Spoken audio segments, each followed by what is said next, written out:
안녕하세요. 창직 리포트 직업의 발견 임지연입니다. 내 이름이 직업이 되고 브랜드화까지 가능한 창직. 자, 오늘의 창직 시작은 어떤 분야일까요? 지금 바로 만나보시죠. 창직 리포트 직업의 발견. 오늘의 출연자를 소개합니다. 스마트폰만 있으면 나도 감독이 될 수 있다. 툴의 시대에 IT 날개를 단 스마트 프로듀서 박철우. 3D 프린팅에서 코딩 드론까지 트렌드 변화를 선도할 인력을 양성한다. 메이커스 컬티베이터 이기훈. 그들만의 창직 이야기 지금 시작합니다. 네, 오늘은 창직가 두 분을 모셨는데요. 이제 막 창직의 길로 접어든 스마트 프로듀서 박철우 트루팍 프로덕션 대표, 그리고 창직의 깊은 연륜이 묻어나는 메이커스 컬티베이터 이기훈 3D 아이템스 대표와 함께하도록 하겠습니다. 자, 어서 오세요. 안녕하세요. 반갑습니다. 네, 반갑습니다. 자, 두 분이 원래 좀 친분이 있다고 들었습니다. 어떻게 알게 되셨나요? 그 서울산업진흥원이라는 그 네. 공공기관이 있는데요. 거기서 전국민 강사 오디션 강연대첩이라는 게 열렸어요. 그래서 전국에 뭐 유명한 강사님들이 다 오셔서 네. 이렇게 강연 대결을 해보는 거였는데 거기에 이제 저희가 탑 5에 들어서 이렇게 친분을 맺게 됐습니다. 그러시군요. 저희 프로그램에도 이 강연 대첩 탑 5였던 분들이 출연하신 걸로 알고 있거든요. 네. 누가 있을까요? 신직업 창직가 협회 지금 사무국장을 맡고 있는 이만규 네. 대표와 그리고 배국희 대표라고 앱티스트 맞아요. 관련해서 그 두 분이 이쪽 직업의 발견에 출연한 걸로 알고 있습니다. 아, 그렇게 해서 지금 총 이제 네 분을 모셨고 네. 또 한 분도 저희가 섭외를 해야겠네요. 네. 자, 그러면 이제 구체적으로 두 분이 하시는 일에 대해서 여쭤볼게요.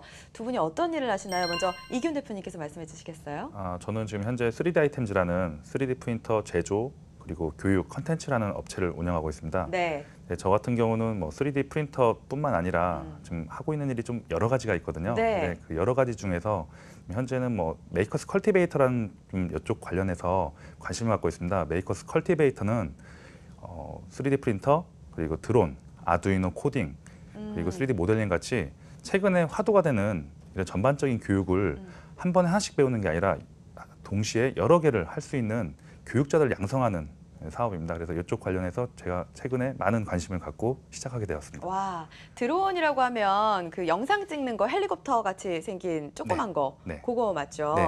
요즘에 정말 핫한 아이템들을 다 이제 가르치고 네. 또 양성하고 계시는 것 같아요. 네. 자, 그럼 우리 박철우 대표님은 어떤 일 하시나요? 네, 저는 그 국내 1호 스마트 프로듀서로 활동을 하고 있고요. 네.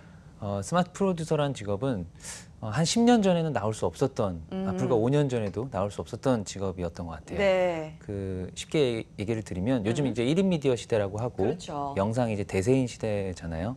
네, 그래서 여러분이 가진 이제 스마트폰만으로 다양한 이제 영상 미디어 콘텐츠를 기획하고 네. 제작도 할 수 있게끔 제가 실제로 콘텐츠도 제작하고 그런 교육도 진행하는 그런 일을 하고 있습니다. 그렇죠. 스마트폰으로 영상을 만들어내시는 일 네. 하고 계신 거죠. 자, 그럼 창직하신 지 얼마나 되셨을까요? 저는 그 창직 새내기입니다. 1년 차. 아, 네. 자, 그러면은 뭐 이전까지 그 파란만장한 일생이 예상이 되는데 어떤 일들을 거쳐오셨어요? 저는 원래는 컴퓨터공학과를 전공하고 네. 그 엘모 대기업에서 소프트웨어 개발자를 한 5년 정도 했었어요. 네. 근데 그 어떤 그 대기업이라는 조직 문화도 조금 제 적성에 잘 맞지 않았고 또 그 컴퓨터와 계속 일하는 그런 일들이 조금 저는 사람을 대하는 일들이 좋았는데 네. 그래서 뭔가 내가 잘하고 재밌게 할 수 있는 게 뭘까 그런 탐구하는 시간이 좀 있었고요. 네. 그래서 처음에는 이제 피트니스 트레이너를 하기 위해서 대기업을 나왔습니다. 네. 네, 좀 생뚱맞지만 예. 네, 꿈은 원래 생뚱맞은 거잖아요. 네. 그래서 그런 피트니스 트레이너를 하다가 네. 또 새로운 꿈이 생겨서 그런 이제 다큐멘터리 감독이 되고 싶어서 영상 쪽에 입문하게 됐고요. 네. 그러다가 여기 방송에도 출연했었던 이제 앱티스트 배국희 대표를 만나서 스마트폰으로 또 영상을 이렇게 할 수 있겠다는 어떤 가능성과 자신감을 얻어서 스마트 프로듀서라는 직업이 탄생하게 됐습니다. 아, 자, 이제 대기업에 다니셨어요. 거기서 안정적으로 직장 생활을 하다가 그냥 좀 답답하다라고 생각은 누구나 할 수 있을 것 같은데 창직을 하겠다는 생각은 잘 못 하거든요. 네. 창직으로 눈을 돌리게 된 어떤 구체적인 계기 같은 게 있을까요?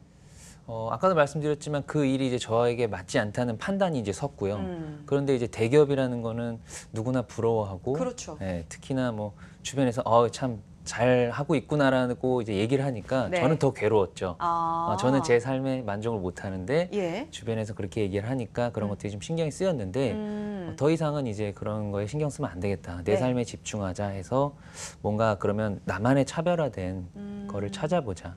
예, 그런데 그 영상이라는 분야에 입문하게 된 계기는 네. 영상이라는 거는 그런 예술 분야가 그렇지만 뭔가 표현할 수 있는 도구잖아요. 네. 저에게는 그런 표현하고 싶은 그런 도구가 좀 필요했고 그게 이제 영상이었고 그래서 좀 영상도 남들이 이제 기존의 영상 산업에서 하지 않는 좀 새로운 거 아니면 그들이 힘들어서 못 하거나 하기 싫어서 안 하거나 네. 이런 것들을 내가 하면 좋겠다. 그렇게 해서 입문하게 됐습니다. 그래서 이제 스마트폰으로 관심을 돌리셨군요. 그렇죠.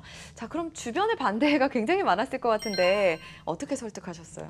주변에 반대 많았지만 뭐 제 인생이니까요. 네. 특히 이제 부모님의 그 대한 걱정이 좀 있었어요. 네. 부모님이 워낙 이제 좋아하시고 하셨는데 예. 근데 저도 이제 그때 생각을 했던 게 결국은 내가 행복하지 않으면 부모님도 행복하지 않겠다. 그런 이제 판단이 섰고 또 저는 제가 재밌는 걸 하면 잘할 수 있다는 자신감이 있었기 때문에 네.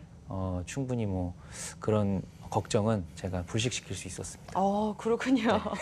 어쩌면 그 의지가 확고하다라는 걸 부모님이 아시니까 또 설득 당해주신 게 아닐까 싶은데 사실 젊으시잖아요. 네. 젊을 때는 객기로 한두 번 도전할 수는 있습니다만 꾸준히 이어가는 거는 쉽지는 않거든요. 안정적인 생활을 하다 이렇게 나와 보니까 너무 힘들더라. 네. 주변 사람들, 평범한 동료들이나 이런 사람들이 좀 부럽거나 그랬던 순간은 없어요? 오히려 저를 많이 부러워하죠. 그리고 반대로. 네. 예. 너의 이렇게 꿈을 찾아서 사는 모습을 보며 대리만족을 하시고 아. 왜냐하면 다들 그런 걸 꿈꾸지만 실제로 그렇게 실행으로 옮기는 사람들은 많지 않잖아요. 아직도. 네네. 네. 그래서 저는 뭐 지금이 행복하고요. 그 사람들에게 오히려 좀 제가 동기부여를 해줄 수 있는 게 뭐가 네. 있을까. 그리고 그들에게 내가 어떤 용기가 돼야겠다. 어떤 좋은 사례가 돼야겠다라는 어떤 좀 사명감도 좀 생기고. 네, 그렇습니다. 네, 박철호 대표님 얘기를 좀 들어봤는데 이기훈 대표님의 스토리도 궁금해요. 네. 창직에 연륜이 묻어난다 이렇게 소개를 해드렸는데 창직 몇 년 차시죠? 20살 때 시작해서 16년 차 된 것 와. 같습니다. 와, 대단하시네요. 사실 그때는 거의 창직의 개념조차 잡히지 않았을 텐데 그때부터 시작을 하신 거예요? 20살 때 그러니까 집이 좀 약간 어려운 경우가 있었어요. 네. 그래서 어려워져서 뭔가 새로운 돌파구를 찾아야 했거든요. 근데 네, 그 네. 당시에 이제 수영장 강사를 했습니다.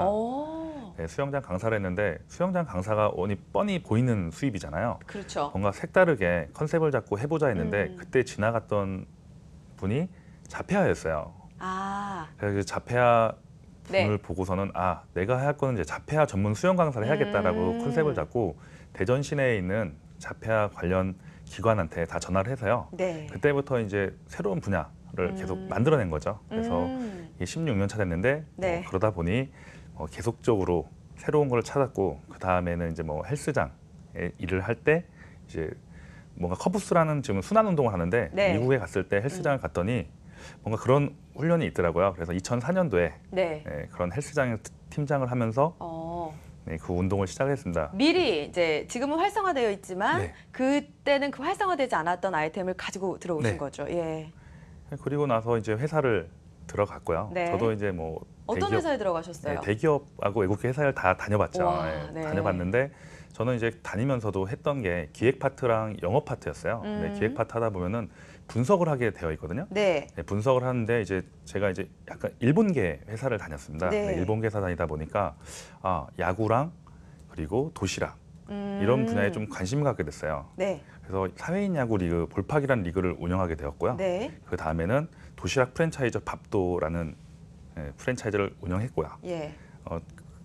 지금 3D 아이템즈 하기 전 바로 전에 했던 거는 커피콩 감별사라고 해서 한국커피문화진흥원이라고 해서 네. 운영하게 됐는데 그것도 상당히 웃긴 에피소드가 있습니다. 네, 네. 중국 온남성을 갔는데 거기에 이제 커피콩이 딱 심는 걸 봤어요. 차밭을 다 비우고 커피콩을 심더라고요. 그래서 네네. 그걸 보고서는 중국인들이 이제 커피를 먹기 시작하는구나. 그래서 이제 커피콩 관련해서 가장 고부가치 사업이 뭘까라 했을 때 원두 감별사였어요. 네. 네, 그래서 이제 원두 감별사 학원을 만들었던 거죠. 아. 네, 꾸준하게 계속적으로 새로운 분야를 만들고 있습니다. 와, 대단하시네요. 지금 보니까 뭐 수영 강사도 좀 특이하게 하셨고, 헬스 트레이너도 특이하게 하셨고, 뭐 커피콩 감별사, 도시락, 뭐 사회인 야구, 손을 안 뻗은 데가 없을 정도인데, 사실 이런 게 다 창직이랑 연관이 되잖아요. 네.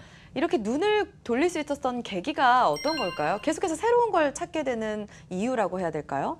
어렸을 때부터 책을 많이 읽었습니다. 어. 예, 책을 통해서 간접 경험을 했고요. 그 간접 경험을 통해서 어떻게 실현할 수 있는지에 대해서 상당히 많은 고민을 했거든요. 네. 근데 요즘에는 온라인이 워낙 발전하다 보니까 온라인에서 외국 자료를 많이 보고 사이트를 보다 보니까 한국적인 사고, 그러니까 코리안 띵킹을 하다 보면은 네. 분명히 성공할 수 있는 시장이 있을 거다라고 생각해서 계속적으로 그렇게 공부를 하고 있습니다. 대단하시네요. 20살부터 시작을 하셨다고 했잖아요. 네. 사실 제가 20살 때를 생각해 보면 친구들이랑 노는 것만 재밌었던 것 같은데 네. 철이 좀 일찍 든 건가요? 철이 일찍 들 수밖에 없었던 상황이 있었기 때문에요. 아. 네, 집이 자체가 가세가 약간 기울었어요. 네. 그 기운 거를 어떻게든 살려봐야 하기 때문에 음. 가족들이 똘똘 뭉쳐서 이겨낸 것 같습니다. 네, 그렇게 어려운 시기가 있었기 때문에 또 지금의 이기훈 대표님의 모습이 만들어진 것 같습니다. 잠도 거의 못 주무신다고 제가 들었는데 네. 좀 평범하게 안정적으로 생활하는 사람이 부럽진 않으세요? 사람마다 다 다른 것 같아요. 네. 저는 사람들과 소통하고 교류하는 게 너무 좋다 보니까 그분들과 만날 시간 아깝기 때문에 쪼개서 잠을 자고 있고요. 그러다 보면 잠을 부족하다 보니까 제가 새로 사업을 아이템을 잡은 게 드림 테라피라고 해서 네. 수면 관련된 사업을 시작을 했습니다. 그래서 예. 새로운 드림 테라피스트라고 해서 이거는 또 창직이거든요. 네네. 네, 새로운 분야에서 꿀잠닷컴을 좀 운영하고 있습니다. 네. 괜찮네요. 네. 자, 이번에는 또 박철우 대표님께 여쭤볼게요. 전공 외에 활동을 많이 하셨다고 들었어요. 어떤 활동 하셨죠? 저도 이제 호기심이 많아서 네. 그 회사를 특히 다닐 때는 제가 이제 아까도 말씀드렸듯이 그 생활에 조금 만족을 못하고 제가 좋아하는 일이 아니었기 때문에 그 좋아하는 거를 찾는 과정에서 다양한 것들을 많이 해봤어요. 네. 그래서 뭐 강연을 굉장히 많이 다녔고요. 책도 많이 읽고 여행도 혼자 많이 다니고 또 뭐 배우는 것도 많이 배웠는데요. 네네. 아침에는 새벽에는 이제 영어 학원을 다니고 예. 저녁에는 뭐 피아노도 배우고 네. 또 테니스도 배우고 수영도 네. 배우고 그렇게 하면서 내가 좋아하는 거에 대한 탐색을 했던 것 같아요. 그리고 이제 영상에 입문하게 된 계기와 좀 연관될 수 있는 얘기는 네. 제가 이제 공대 출신이지만 네. 사실은 예술 쪽에 관심이 많았습니다. 예술이요. 예, 그래서 뭐 대학교 때 이제 풍물패 생활도 와. 아시죠? 이제 사물놀이 이런 거. 그럼요. 네, 그것도 이제 오래 했었고요. 워낙 이제 음악이나 이런 영화 이런 쪽을 좋아해서 그런 이제 영상 쪽도 좀 그런 쪽과 연관 때문에 입문하게 된 것 같습니다. 진짜 호기심이 많으신 것 같아요. 네. 풍물패 활동을 했다고 하면 진짜 끼가 많으신 분인 것 같은데요. 자, 영상에도 관심이 많다고 했는데 사실 예술과 영상이 어떤 연관성이 있을까요? 예술이 이제는 뭐 누구나 예술을 할 수 있는 시대인 것 같아요. 네, 그리고 영상이라는 것도 제가 예측하기로는 한 10년 후에는 TV에서 일반인이 만드는 광고도 나오지 않을까라는 생각이 들고요. 쉬워졌죠, 이제. 네, 그리고 그 중심에는 스마트폰이 있습니다. 음. 스마트폰의 성능이 이제 PC 이상으로 너무 좋아진 지가 오래됐고요. 네. 그래서 저는 그런 분들에게 누구나 스토리와 컨텐츠는 있지만 기술적인 부분이 부족하고 그거를 효과적으로 표현하는 것만 알려주면 충분히 뭐 날개를 달아드릴 수 있다고 생각을 합니다. 그렇군요. 저도 이제 방송 일을 하고 있지만 특히나 영상 같은 경우에는 감이 참 중요하다라는 생각을 하는데 박철우 대표님 감이 좀 있다고 생각하시나요? 감 빼면 시체라고 생각합니다. 네. 아, 그렇군요. 어떤 면에서 좀 그렇게 느끼세요? 좀 그런 쪽에 오히려 소질이 있는 것 같아요. 근데 공대 같은 경우에는 굉장히 체계적이어야 되고 네. 이론에 조금 밝아야 되고 하는데 저는 오히려 이론보다는 좀 경험 쪽에 더 초점을 맞추는 편이 있고 그냥 일단 부딪혀보자 조금 즉흥적으로 하는 부분도 있어서 네. 임기응변이 좀 있는 것 같습니다. 네. 요즘에는 특히나 대기업에 입사하는 것 자체가 너무나 힘든 일이기 때문에 부모님도 대기업에 다니는 아들에 대한 자부심이 엄청났을 거예요. 부모님을 설득하는 과정이 순탄치는 않았을 것 같은데 어떤 방법으로? 네, 설득하셨을까요? 다른 사람들은 제가 이제 저의 꿈을 얘기하고 이렇게 하면 다 응원해 주는 쪽이 사실 더 많았는데요. 네네. 부모님이 가장 이제 저에게는 어려운 마지막 그럼요. 과제였죠. 네. 그래서 이제 퇴사를 한 일주일 남겨놨는데 아직도 부모님께 얘기를 못 한 거예요. 그래서 이제 더 이상은 안 되겠다. 네. 그래서 그날 퇴근을 하고 카페에 가서 부모님께 편지를 썼습니다. 네. 각각 10장씩 한 4시간에 걸쳐서 네. 팔도 저의 진짜 아팠겠네요. 네, 팔도 아팠죠. 예. 저의 정말 처음으로 제 솔직한 얘기를 제가 그때 30살이었는데 네. 30살까지 정말 내가 어떤 마음으로 살았고 또 어떤 부분이 굉장히 필요했고 네. 그런 것들을 솔직하게 썼고요. 어떤 그 빠져나갈 수 없는 편지였기 때문에 부모님께서 그 다음 날 오케이를 해주셨죠. 아, 그렇군요. 네. 자, 이기훈 대표님께도 여러 가지를 좀 여쭤보도록 할게요. 보니까 굉장히 많은 것들을 하시면서 트렌드를 읽을 수 있는 어떤 감각이나 시야가 있었던 것 같은데, 그 트렌드를 잡는 어떤 기준 같은 게 있을까요? 제가 트렌드를 잡는 하나의 그 방식이 있습니다. 하나의 방식이 뭐냐면 아까도 잠깐 얘기했지만 한국적인 사고에 맞게 그 해외 트렌드는 분명히 한국에서 다 되진 않거든요. 네네. 네, 그런 한국적인 사고가 녹아드는 사업을 1년 정도에 제가 먼저 앞서서 가져가는 거죠. 그리고 나서 이게 분명히 될 거라는 확신은 없습니다. 어떤 사업도. 그래서 제가 이제 묻어놓는 겁니다. 네. 네, 키워놓고 온라인상에서 스스로 개발을 하는 거예요. 그거 예. 관련돼서 예. 사람들이 저는 마케팅 관점으로 3가지를 보거든요. 네. 절대 사람들이 포기하지 않는 3가지 마케팅, 실패하지 않는 3가지 마케팅 방법이 뭐냐면은 네. 오타쿠, 그리고 다이어트, 이 베이비 시장입니다. 근데 쟤는 이제 제가 잡은 것 중에 하나가 네. 이 베이비랑 오타쿠 시장이었거든요. 그래서 맞아요. 그 네. 오타쿠 시장을 갖고서는 제가 계속 접근하고 거기에서 성공을 많이 지금 누리고 있는 것 같습니다. 여러 가지 기준이 있지만 어쨌든 제가 봤을 때는 어떤 새로운 거를 찾는데 재미를 들린 게 아닌가 그런 생각도 드는데 특별히 그래도 이런 기준이 있지만 아이템을 선정을 하고 또 그런 어떤 과정들이 있잖아요. 그걸 체계화시키는 과정들. 그런 좀 구체적인 얘기도 궁금하거든요. 특별하게 하면 저도 약간 즉흥적이고 직관적인 게 있습니다. 네. 직관적이지만 사람들이 원하는 무언가가 뭘까라고 자꾸 고민을 하는 거죠. 고민. 제가 제3자 객관적인 모습으로 바라봤을 때 많은 사람이 똑같이 바라보는 시야가 있잖아요. 그걸 피해서 꼭 필요한 그 분야를 찾는 겁니다. 기본적으로 뭐 브랜딩을 하기 위해서는 저 메이커스 컬티베이터, 3D 네. 아이템즈 같은 경우를 예를 들면은 3D 프린터의 가장 중요한 거는 일단 대중화거든요. 네, 저변화가 필요해요. 그럼 네. 저변화를 하기 위해서는 교육이 필요하잖아요. 그래서 교육을 통해서 하기 때문에 제가 교육을 잡았던 거고요. 그 다음에 이제 트렌드가 제품이 있어야 저변화를 할 수 있잖아요. 그러면 제조업을 하는 거예요. 네. 제조업을 하다 보니까 교육을 하고 뭔가 새로운 걸 찾아야 하잖아요. 그럼 컨텐츠를 만든 거예요. 특히 이제 제가 이제 서울시 창업스쿨 같은 교육을 하는 거는 3D 프린터 갖고서 뭘 할 수 있냐?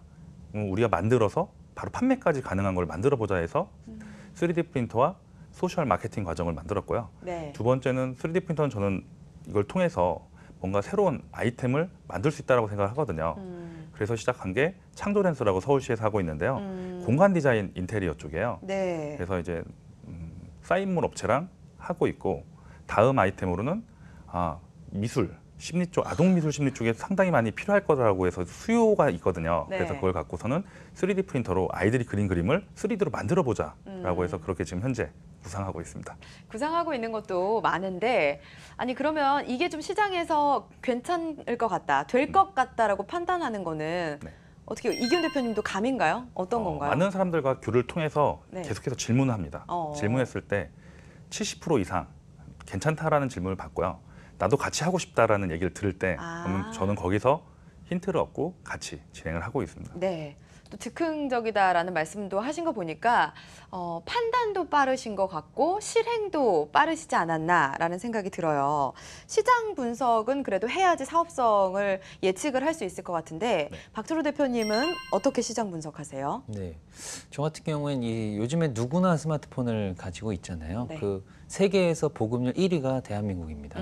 네, 그래서 이 스마트폰을 가지고 사실 할 수 있는 게 저희가 생각하는 것보다 저희가 불과 한 10% 정도밖에 그 성능을 제대로 사용하지 못하고 있습니다. 네. 그래서 특히나 모든 세대들이 그렇지만 청소년이나 시니어 세대가 사실은 그런 어떤 기술의 갑작스러운 발전에 조금 피해자라고 생각을 해요. 한편으로는. 그래서 이제 청소년들 같은 경우에는 요즘에 굉장히 어린 나이에 스마트폰을 습득을 하는데 네. 사실 분별력도 없고 어떻게 잘 활용해야 될지 조금 모르는 부분들이 있거든요. 그리고 시니어 분들도 너무 이제 깊숙이 들어가지 않더라도 네. 일단 이 사용하는 것 자체도 사실은 잘 어려워하시기 때문에 네. 그런 분들에게 조금 호흡을 길게 가지고 이런 영상을 또 접목을 시켜서 재밌게 본인의 스토리가 또 워낙 많으시니까 시니어 분들은 네, 그래서 시니어 분들은 그렇게 접근을 하고 있고요.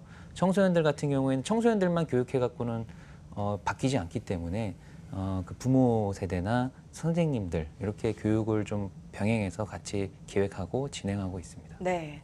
자, 시선 분석은 이제 그렇게 하셨고, 그럼 사업성을 판단을 해야 될 것 같은데, 사업성은 어떻게 전망하신 거예요? 사업성은 이제 제가 사업성이 있다고 생각을 합니다. 그래서 예. 이렇게 저도 사람을 이제 많이 만나보면서 좀 이런 서로 시너지를 낼 수 있는 사업들을 많이 기획을 하는 편이에요. 네. 왜냐하면 제가 이제 저는 영상이라는 분야에 늦게 사실은 뛰어들었고 그렇죠. 기존의 그 영상 산업에 하시는 분들하고 정면으로 붙어서는 저도 사업성이 떨어지겠다. 네. 그리고 나의 색깔도 찾기가 어렵기 때문에 네. 저는 저 혼자서는 새로운 게 나오기 힘들어도 뭔가 다른 분야와 영상이 접목했을 때는 충분히 새로운 게 나올 수 있다. 그리고 스마트폰으로 만드는 영상의 특징은 네. 빠르다는 거거든요. 네. 스피드하고 그렇죠. 뭔가 개성이 있는 컨텐츠를 그 안에 녹여냈을 때 그럼요. 매력이 있기 때문에 네. 저는 그쪽으로 차별성을 두고 영업이나 마케팅을 진행을 하면 다들 호쾌하더라고요. 배국희 대표님이랑 같이 좀 작업을 한 걸로 알고 있어요. 괜찮을 거라고 보신 건가요? 그렇죠. 배국희 대표와 한 1년 조금 넘게 이제 같이 사업을 했는데 네. 배국희 대표 보신 분 아시겠지만 워낙 유쾌하고. 유쾌하고 네. 재밌는 분이잖아요. 저도 이렇게 살면서 그렇게 유쾌한 분은 처음 만났어요. 네. 그래서 그분과 어떻게 같이 이렇게 좀 코업을 해보면서 이 부분이 굉장히 할 수 있는 부분이 생각보다 많겠다. 그래서 저도 그 부분에서 조금 한 영상이라는 부분을 좀 저는 특화시켜서 분리가 된 케이스고요. 그래서 기존의 어떤 창직가분들이 새로운 거를 본인이 발견해서 하신 분들도 계시지만 네. 대부분의 창직가분들이 새로운 분야이기 때문에 혼자 이렇게 넓혀간다는 게 힘들거든요. 네. 그래서 그렇게 계속 세분화되고 분리되는 작업도 저는 창직에서 중요한 부분이라고 생각을 하고 있습니다. 네, 맞습니다. 이기훈 대표님 같은 경우에는 지금까지 굉장히 많은 일들을 하셨는데 성공하신 것 같아요. 네. 많은 분들이 부러워하고 있을 텐데 그 이유가 뭘까요? 대내적인 걸 가리지 않고 어떻게 보면 운이 좋았던 것 같아요. 네, 가장 중요한 건 운이었던 것 같고요. 네. 또 운에 따라서 저도 이제 준비했던 많은 걸 준비했거든요. 네. 그 중에 가장 준비 많이 했던 게 사람들의 니즈를 정확하게 판단하자. 그리고 사회에서 수요를 정확히 예측하자. 이런 거에 대해서 좀 많이 좀 맞춰진 것 같아요. 그래서 네. 감사하게 지금 생각하고 있고요. 앞으로도 계속적으로 그런 판단이 좋게 가기를 바라고 있습니다. 운도 분명히 있었지만 그만큼 연구하고 분석을 많이 하신 것 같아요. 그래도 조금 판단 미스, 실패했던 어떤 경험들이 있을까요? 대전에서 네. 제가 최초로 시작해서 했던 게 풋살 리그를 네. 운영했었습니다. 예. 근데 사회인 야구를 성공했기 때문에 되게 자신감이 있었거든요.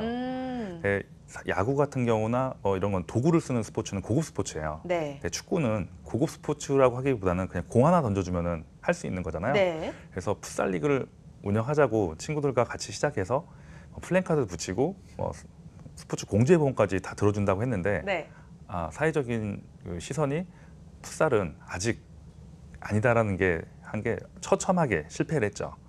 분석을 해도 안 되는 거는 월드컵도 바로 탈락을 했고요.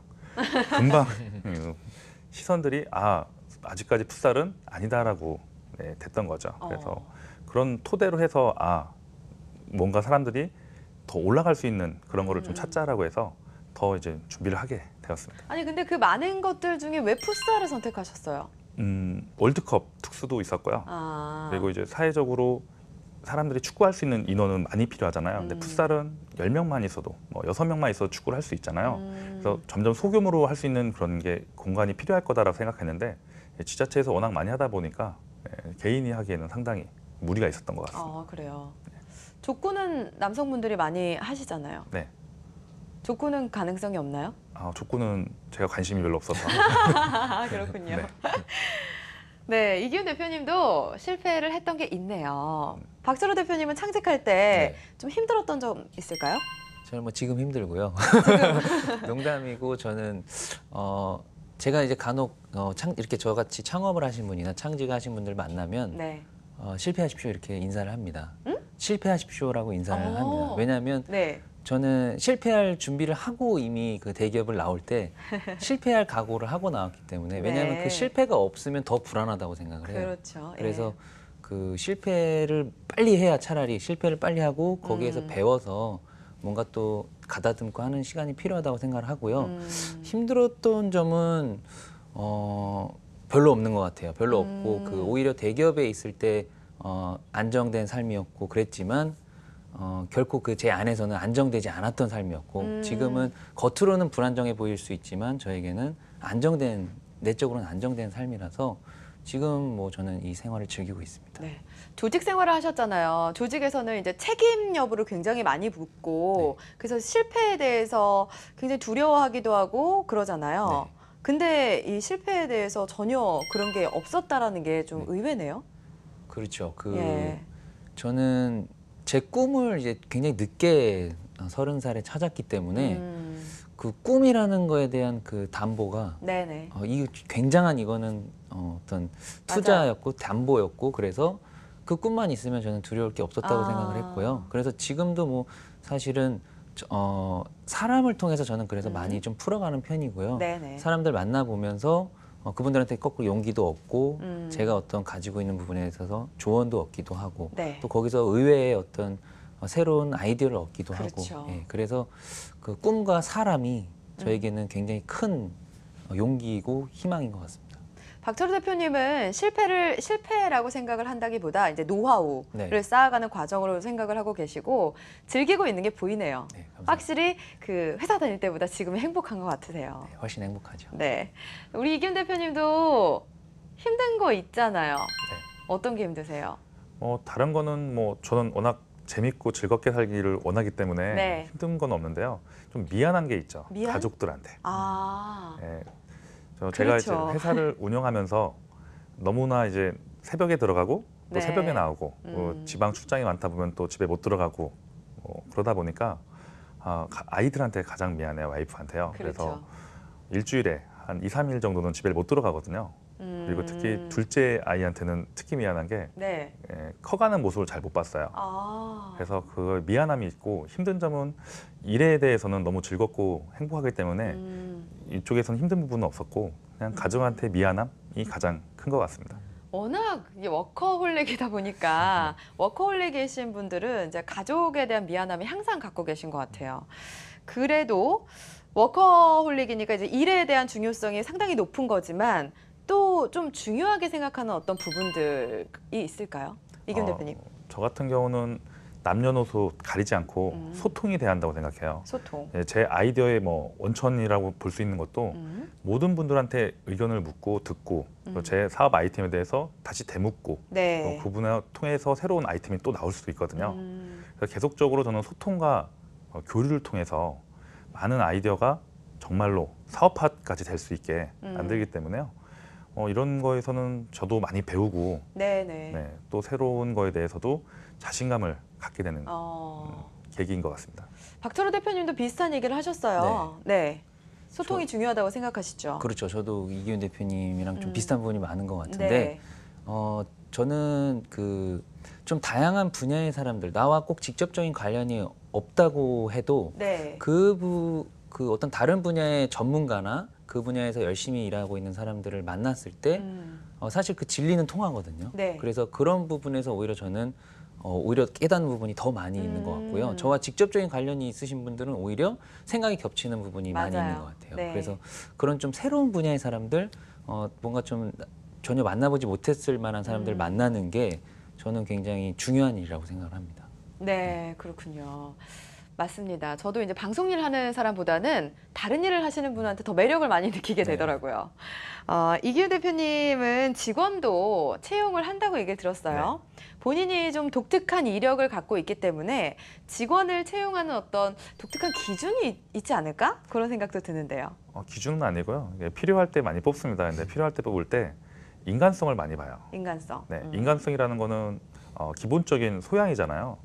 가장 중요한 건 그런 것 같아요. 열정도 중요하고 뭐 프로페셔널한 것도 중요하지만 이 친구랑 나랑 같이 할 수 있는 뭔가가 중요한 것 같아요. 그래서 대화를 상당히 많이 해보거든요. 대화를 통해서 인간성을 파악하시는 건가요?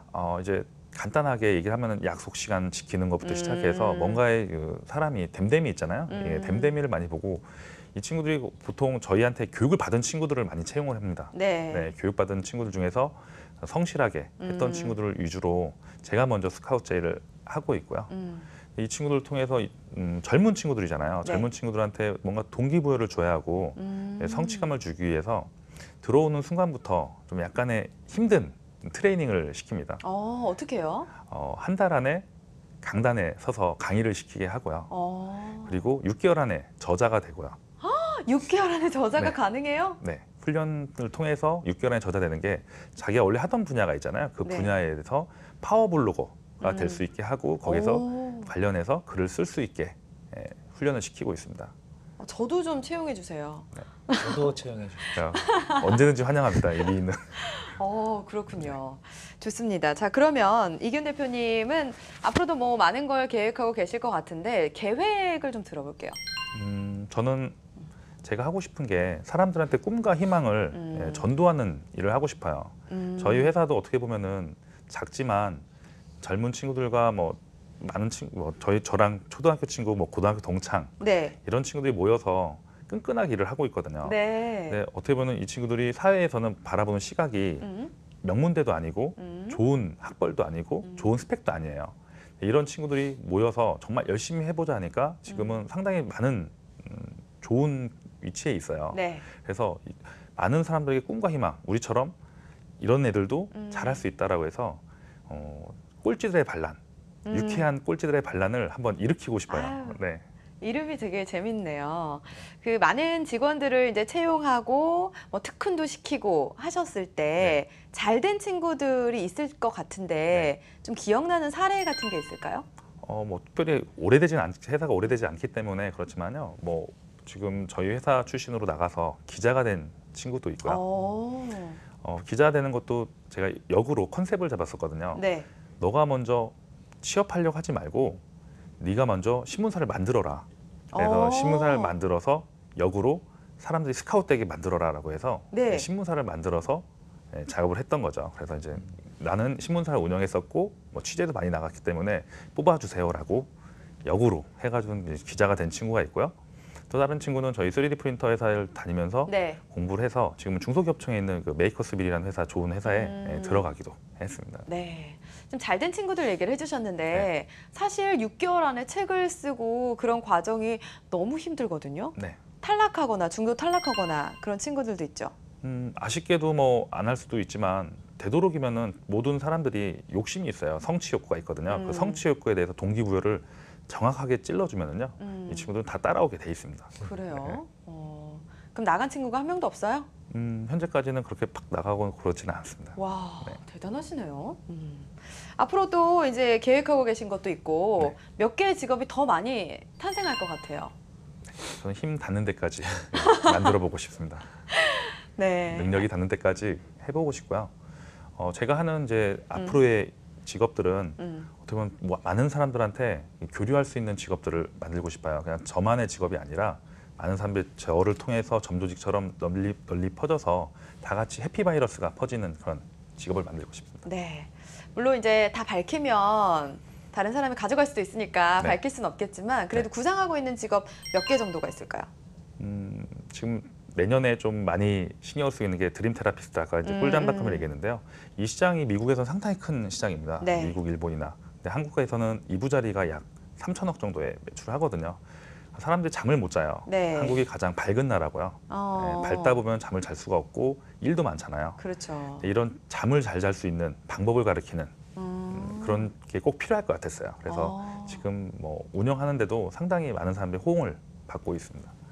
그래서 드림 테라피스트나 앞으로는 뭐 장애인 여행 코디네이터, 뭐 홈스쿨 교육 코디네이터, 그리고 마지막에 이제 반려동물 푸드 코디네이터 같은 미래의 직업에 대해서도 상당히 관심을 많이 갖고 있습니다. 네.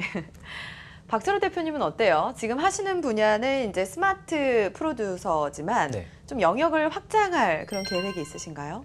지금 사실 제가 하고 있는 일 중에 좀 핵심 키워드가 또 하나가 진로라는 부분이거든요. 진로. 그 요즘 청소년 진로에 대한 그 제도가 굉장히 강화되고 있고 실제 좀 관심이 많은 분야예요. 네.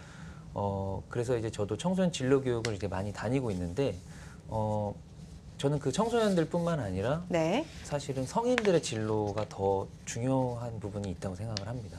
저같이 어떻게 보면 3,000% 빠진 사람들. 네네. 제 처음 연출했던 다큐멘터리 제목이 3,000% 빠지다였는데요. 그 3,000% 빠진다는 의미가 어떻게 보면 안 좋은 의미로 쓰이지만 대한민국의 어떤 이 환경에서는 자기 꿈을 찾거나 이런 쪽에 어떤 집중되어 있다기보다는 뭔가 좀 그래도 화려한 안정된 직장이라는 그 말이 굉장히 무서운 말이라고 생각을 해요. 네. 그 겉으로 안정된 직장보다는 본인이 정말 그 직업 안에서 안정을 느끼고 행복을 느끼는 게 더 중요하다고 생각을 해서 저는 제가 그런 어떤 하나의 모범사례가 될 수 있게끔 하는 그 사명감도 가지고 있고요. 그렇게 좀 뭔가 다른 걸 꿈꾸지만 그걸 이제 어렵게 생각하시는 분들이나 용기가 좀 부족하신 분들에게 용기를 좀 심어줄 수 있는 그런 일도 좀 같이 지금 해보고 싶습니다. 네. 네. 굉장히 가치 있는 생각을 하신 것 같은 게 이제 본인처럼 네. 꿈과 어떤 희망을 찾아서 가기를 원하시는 것 같아요. 근데 진로 시장 같은 경우에는 글쎄 포화 상태가 아닐까라는 생각도 들고 저희 이제 출연하신 안광배 대표 같은 경우에도 진로 멘토로 활동을 하고 계시거든요. 많은 분들이 하고 있어서 글쎄요, 자리가 있을까요? 근데 좀 이제 저는 다른 부분이 예를 들면 부모도 그렇게 살아보지 않은 사람, 3,000% 빠져보지 않은 사람이 그 자식들에게 다양한 길을 얘기해 주는 거는 사실은 그냥 이론적인 거라고 생각을 하거든요. 본인이 그런 경험을 해본 사람들이 사실은 더 진로 쪽으로 이야기해 줄 수 있는 부분도 더 많고요.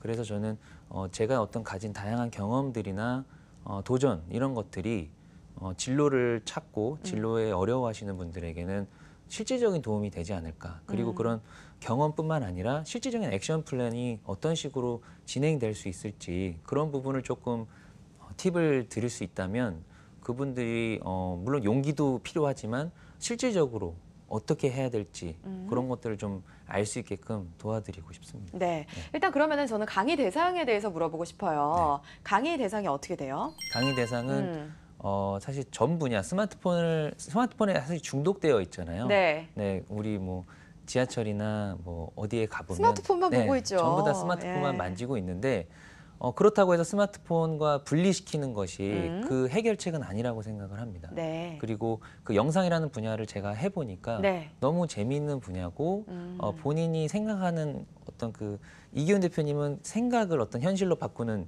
그런 그 탁월한 능력이 있으신데 저는 영상 안에서 이기훈 대표님이 못하는 일까지 현실로 만들어 드릴 수 있습니다. 그래서 뭐 요즘 3D 영화도 많고 그런 이제 뭐 FX 무비들도 있잖아요. 그래서 그런 그 재미들을 본인이 느껴보면서 일반인들도 느껴보면서 나의 상상을 영상으로 만들어 봤을 때 그게 어떤 간접 어떤 경험이 또 될 수도 있고 하기 때문에 저는 그 전 분야를 사실 생각을 하고 있지만 지금 현재는 청소년과 시니어 이 스마트폰의 어떤 갑작스러운 발전에 조금 당황해하고 있는 이 세대들을 집중적으로 공략할 계획입니다. 네, 그래서 저는 이제 어떤 분들을 대상으로 진로 교육 시장을 여느냐가 굉장히 중요할 거라는 생각이 드는데 스마트폰 중독 얘기를 하셨어요. 청소년 같은 경우에 진짜 심각하거든요. 그렇죠.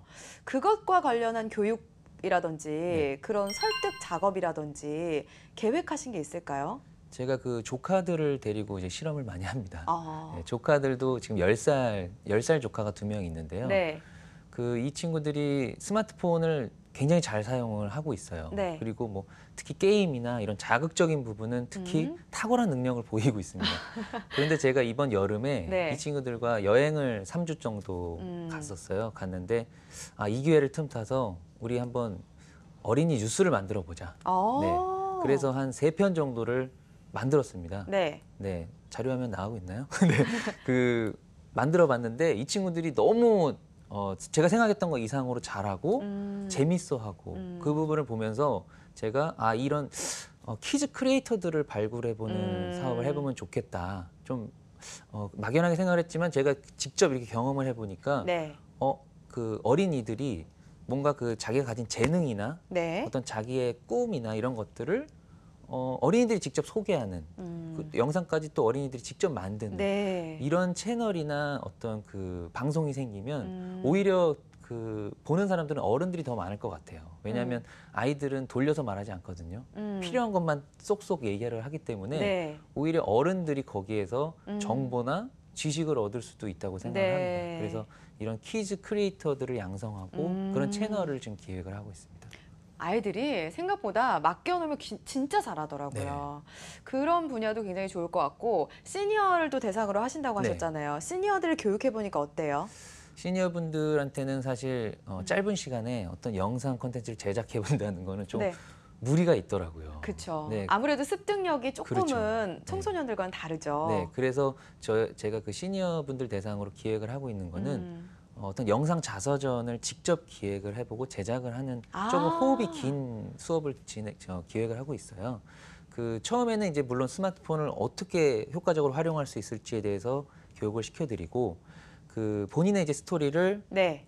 기나긴 스토리를 잘 효과적으로 정리하는 작업, 스토리텔링하는 작업이죠. 네. 스토리텔링을 도와드리고 그다음에 이제 그거를 영상으로 어떻게 시각화할 것이냐. 이 부분을 하면 본인의 어떤 그 기록을 예전같이 글로만 하는 것이 아니라 영상으로 하면 더 실감나고 네. 재밌게 하실 수 있지 않을까 해서 그런 부분을 지금 기획하고 니즈를 찾고 있습니다. 네. 저희 지난 시간에 출연하신 분이 또 그런 일을 하고 계신 분이 있었어요. 그분과 얘기를 잘 해서 또 상황을 만들어 간다면 시장이 또 확대되면서 아주 좋은 효과가 나타날 것 같아요. 지금 하고 싶은 얘기를 좀 하셨거든요. 네. 이기훈 대표님이 네. 팁을 좀 준다면 어떤 얘기를 할 수 있을까요? 워낙 잘하시고 계셔서 뭐 팁을 드리자고 하면 좀 그렇고요.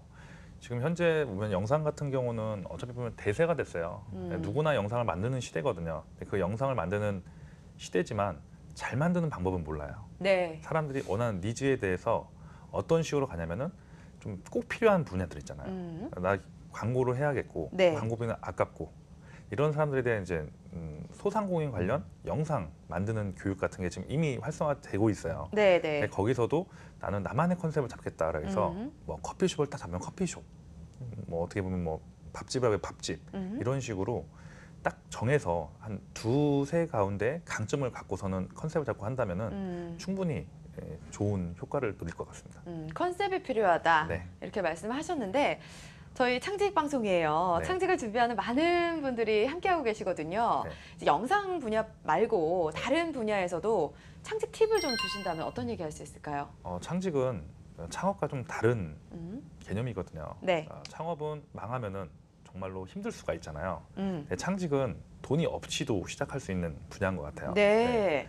누구나 시작할 수 있고 내가 잘하는 걸 통해서 실패를 해도 경험 삼아서 브랜드가 남아있거든요. 브랜딩이 남아있거든요. 예. 그래서 창직의 팁이라고 하면은 저는 바로 실천으로 옮기세요라고 할 수 있는 것 같아요. 고민하지 말고 움직이셔서 사람들 성공하신 분들에 대해서 한 번씩 수업을 들어보고 그분들을 통해서 어떤 식의 방법으로서 시작을 했는지만 아신다면은 자기가 잘하는 거를 통해서 합쳐서 진행할 수 있을 것 같습니다. 네. 바로 실천하십시오. 네. 실패를 두려워하지 말고 실천하는 게 가장 중요하다라는 말씀을 전해주셨습니다.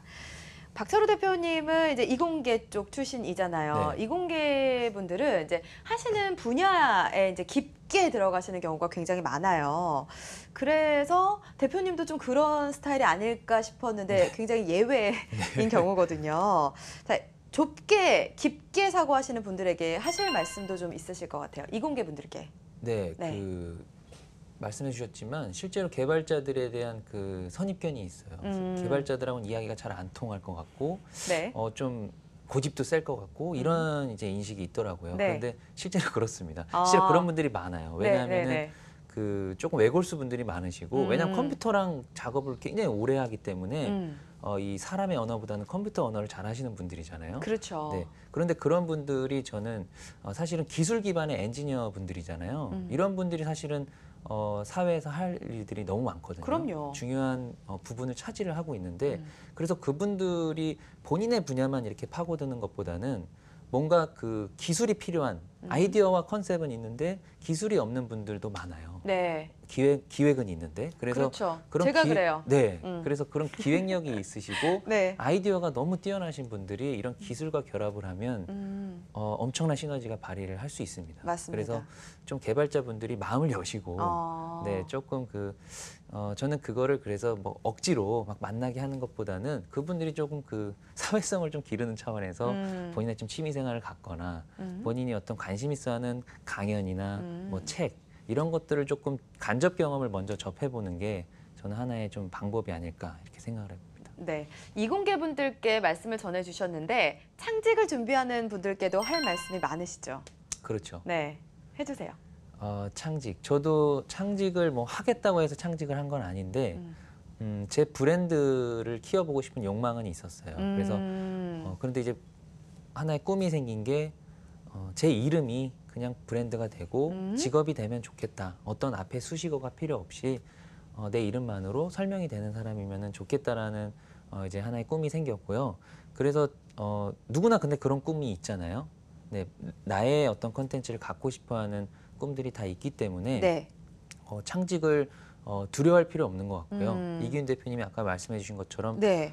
어떤 그 타격이 사실은 예를 들어 실패를 했을 때 타격이 창업보다는 좀 적은 것 같고 또 초기 비용 면에서도 훨씬 좀 이점이 있는 것 같아요. 네. 네, 그래서 창직가 지금 현재 저희가 창직가 협회로 창직가 특강도 이렇게 기획을 하고 진행을 하고 있기 때문에 그런 쪽에 좀 먼저 오셔서 이 창직을 하셨던 분들이 어떤 마음으로 했고 지금 어떻게 진행을 하고 있나 그거를 조금 들어보면 조금 본인에게도 많은 도움이 될 것 같습니다. 네.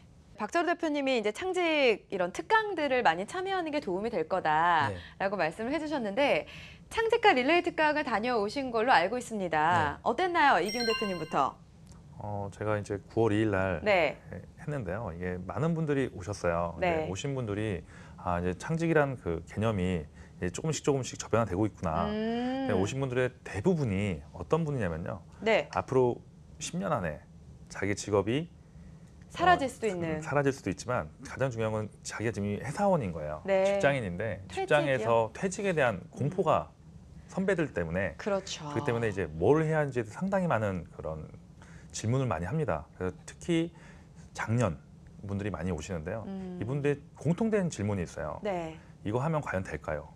그렇죠. 네, 누구도 알지 못하거든요. 성공에 대해서는. 근데 그분들은 이미 1년간 그런 계속적인 공부를 하셨던 분들이에요. 질문 자체가 상당히 날카롭거든요. 그 질문 자체에 좀 답을 해준다면은 뭐 많이 아시는데 왜 주저하고 계세요? 네. 라는 거예요. 근데 현실은 가장의 무게가 있어요. 가장의 그럼요. 무게이기 때문에 이 가장에 대한 무게를 짊어맬 수 있는 거는 어떻게 보면은 부부가 함께 헤쳐나가는 거거든요. 그래서 남자분들은 어떻게 보면 미래고 여성분들은 현실인 거예요. 네. 그래서 이왕이면은 교육 들을 때 부부가 같이 온다면은 훨씬 더 소통과 현실을 다 미래 다 저기 복합적으로 이해할 수 있기 때문에 가장 좋지 않나 생각합니다. 부부가 교육을 받는다라는 거 굉장히 좋은 생각인 것 같아요. 네. 가정을 꾸려나가는 거는 사실 아버님만의 몫은 아니잖아요. 어머님과 아버님이 같이 교육을 듣는 사례도 있나요? 최근에 이제 여성분들이 먼저 교육을 듣고 나서 네. 남편분을 소개시켜서 같이 이제 오. 컨설팅도 받고 이러시고 계세요. 근데 좋은 거는 예전 같은 경우는 그런 게 전혀 없었는데 최근에 트렌드가 여성분들이 먼저 수업을 듣고 남성분들을 남편이나 남성분을 데리고 와서 같이 해보자라고 하면은 이게 창직에 이르기까지가 훨씬 더 수월한 것 같습니다. 맞습니다. 박철우 대표님은 어땠어요?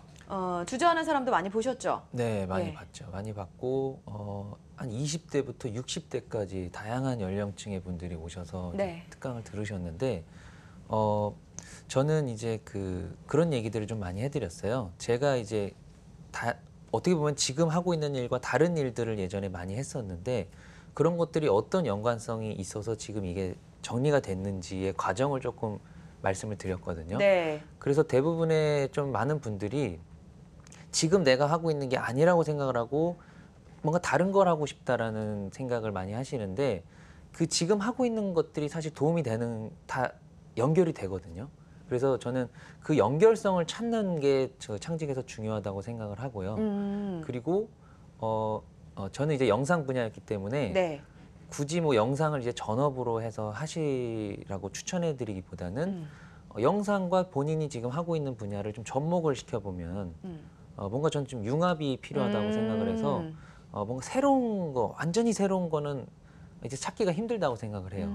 이제는 좀 어떤 분야와 다른 분야가 접목을 했을 때 융합이 되었을 때 새로운 게 나오는 그런 창직의 형태가 또 많아질 거라고 생각을 하기 때문에 네. 그런 이야기들을 좀 많이 드렸고 호응이 좀 있으셨던 것 같습니다. 아, 그렇죠. 어떻게 보면 또 창직의 하나의 팁이니까요. 팁을 또 융합해서 찾을 수 있다라고 말씀해 주셨습니다.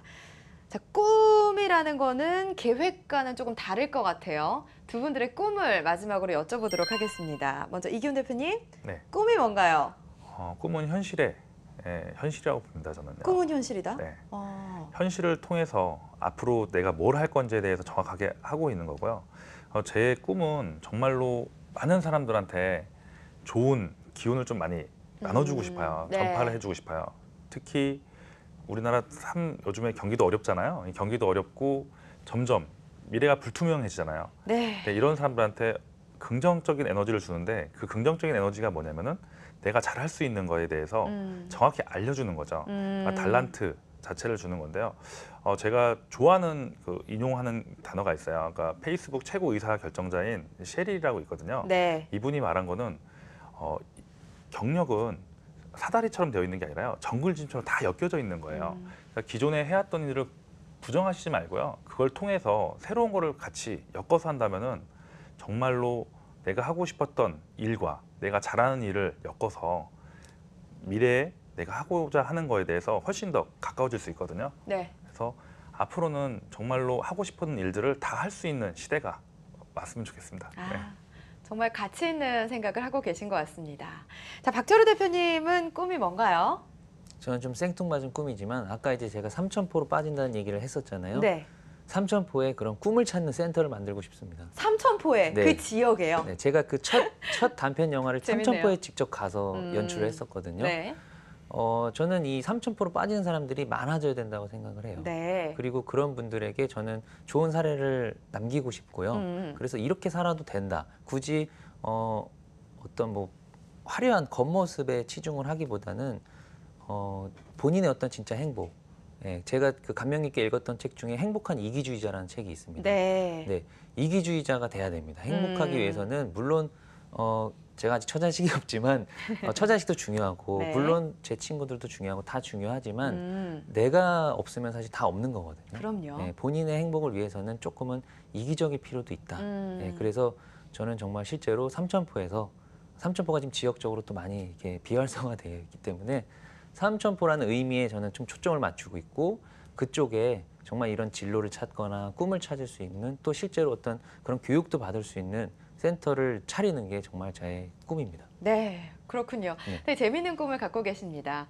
사실은 많은 사람들이 다른 사람의 시각 그런 것 때문에 본인의 꿈을 찾지 못하고 벗어나지 못하는 사람들도 굉장히 많거든요. 그런 분들에게 용기가 될 거라고 생각을 합니다. 자, 오늘 함께해 주신 3D 아이템즈의 이기훈 대표, 트루팍 프로덕션 박철우 대표 고맙습니다. 감사합니다.